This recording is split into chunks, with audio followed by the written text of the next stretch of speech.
Младата екипа на баскет Дино од генерацијата 2004 е победник на кошаркарскиот турнир што се одигра во Скопје, а чиј организатор беше екипата на МЗТ.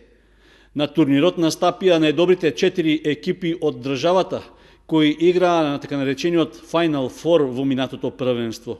Кошаркарите на тренерот Сашо Лазаров со одлична игра во финалето ја совладаа солидната екипа на Водно Санс од Скопје со резултат 61-40, со што станаа и победници. Според информациите од нашиот клуб, победата дошла како резултат на цврстата одбрана и прецизните контранапади, со што на крајот кошаркарите на баскет Дино заслужено се радувале на победата. Претходно во полуфиналниот надпревар, екипата ја совладала МВП Струмица со 51-41, додека пак финалистот Водно Санс бил подобар од екипата на МЗТ. Со победата на турнирот, нашата екипа ја потврдува добрата форма и подготвеност пред почетокот на овогодишното првенство во јуниорската кошаркарска лига, што треба да започне идниот месец. Екипите на фудбалската школа Фудбал Старс пак и во четвртото коло од лигите во кои се надпреваруваат, продолжуваат своји успеси. Во јуниорската регионална лига, генерациите 2001 и 2002 играа на домашен терен против соодветните екипи на Евроспорт Куманово, при што забележаа победа и нерешен резултат.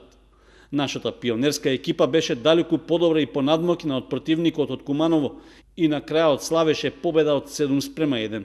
За разлика од нив пак, помладите пионери од генерацијата 2002 дозволија да бидат изненадени од гостите од Куманово и на крајот ги поделија бодовите играјки нерешено 2-2.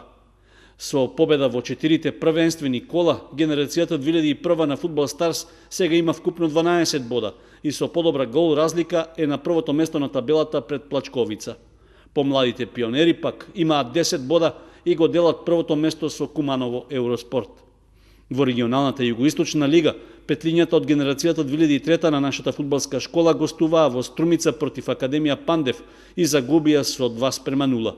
Помладите петлиња од генерацијата 2004 пак исто така играа против струмичката екипа и беа поразени со повисока гол разлика од 5-1. Во првенството на детската лига се одигра второто коло, а Фудбал Старс му гостуваше на градскиот ривал од фудбалскиот клуб Осогово. Генерацијата 2005 ги победи осоговци со 16-1, а генерацијата 2007 славеше победа од 5-4.